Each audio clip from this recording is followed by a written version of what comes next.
guys, it is your autism auntie. I am back again with another video. This video is to piggyback. I'm gonna have several. I'm gonna do 3 separate videos to piggyback off the video I made earlier regarding the locations that you can find an RBT.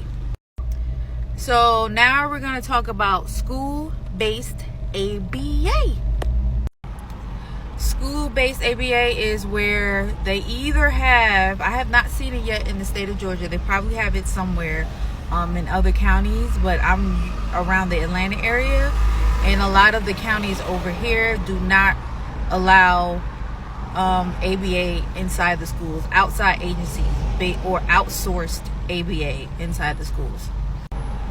Now, some schools may have ABA if it's autism centered, or if it's they have a bigger population of autism students in their school. I'm talking about public schools now. They may have an in-house ABA or BCBA on site. But besides that, we would parents would have to advocate for an outsource or an out agency ABA service to have an RBT come in to like either a classroom or whatever the case is, to give or provide interventions for your child during school hours. If your school district allows that, or if they have this ABA services in-house, meaning it's there's somebody on the premises that will provide the services for your child, great. That is awesome. Again, it's hard to find out here in Georgia and around the Atlanta area. Maybe other parts of Georgia, maybe, but around the Atlanta area is really hard. But school-based ABA is basically providing behavior interventions in the school setting, right? So if your child obviously has autism, has different neurodivergent, maladaptive behaviors, whatever the case is, you will want somebody to come in to do a one-on-one therapy with them to help reduce or totally bring behaviors to extinction. And we want this because you want our children to have social skills, functional communication, and just all in all be able to learn effectively. We all understand how a brick and mortar school, you know, we have kids from this era now doing online schooling. We weren't used to that, right? At all. So it was a little bit different, but the benefits of a brick and mortar school is to help build those cooperative and collaborative skills with peers. I want to add, we are not teachers. We are not teachers. I have to say this again. You know, this the real coming out. I'm bringing the real to ABA. We are not teachers. Or I want to say the real to the RBT profession. We are not teachers. So if we go in and work with your child, we're there to help reduce or extinct behaviors. Okay? Yes, we use materials, educational materials, to help build behavioral momentum, help build a foundation for a child, especially the little littles. I love the littles.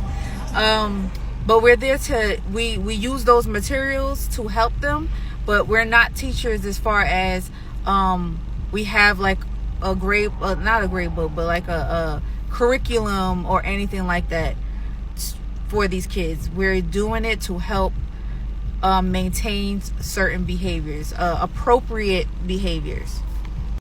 What that can look like is, in a classroom setting, you might want to focus a lot more on social skills. So when the kids are playing, circle time, teaching them quiet time, nice hands, how you can collaborate and cooperate with your kids to play with them appropriately, sharing goals a lot of different goals that is very specific to your child and in the environment, depending on the behaviors that they already exhibit. The treatment plan and goals that the BCBA creates for your child is specific and individualized. So parents usually have to go through initial assessment.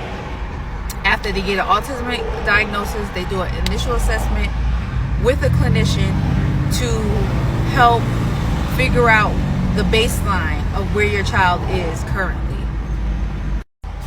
And if your child is in school already, or your child just starting off in school, it doesn't matter. If they are able to have ABA services, a lot of the goals and the treatment plan will be surrounded about what they need at the time. And it will grow gradually, evolve gradually with your child's growth or decline. They could go either way. But that's how the treatment plan is made, and we as RBTs, we only implement what the BCBA has already created. We cannot go in and do whatever we want to do. So that is really the absolute basics of what you can expect getting ABA services in a school setting for your child. I'm going to have separate videos. This is going to be a series of mine that I'm just going to talk about different things.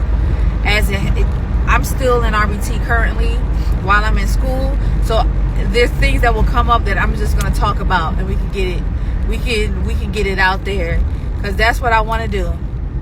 I want more people to be involved, and I want to build a connection and a bridge with ABA in the Black community, and what Black parents and families can expect.